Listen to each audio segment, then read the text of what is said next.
শিবকে ভুলেও নিবেদন করবেন না এই জিনিস।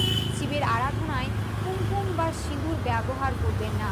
শিব আদি যোগী, তাই সোহাগের প্রতীক সিঁদুর নিবেদন করলে তিনি রুষ্ট হতে পারেন। শিবের পুজোয় নারকেল নিবেদন করতে নেই।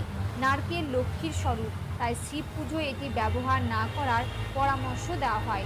শ্রাবণ মাসের পুজো ছাড়াও অন্য যে কোনো সময়ে শিব পুজোয় তুলসী পাতা ব্যবহার করবেন না। তুলসীকে লক্ষ্মীর স্বরূপ মনে করা হয়। ভোলানাথকে তুলসী নিবেদন করলে ক্ষতির সম্ভাবনা থাকে। কেতকীর ফুল শিবকে নিবেদন করতে নেই। শিবকে সাদা ফুল নিবেদন করা যায়। শঙ্খচূড় নামক অসুর বধ করেছিলেন মহাদেব। শঙ্খকে সেই অসুরের প্রতীক মনে করা হয়, তাই শিবের পুজোয় শঙ্খের ব্যবহার নিষিদ্ধ। এমনকি শিবকে শঙ্খের মাধ্যমে জল নিবেদন করাও উচিত নয়। শিবকে অক্ষত এবং গোটা চাল নিবেদন করার প্রথা রয়েছে। ভাঙা চাল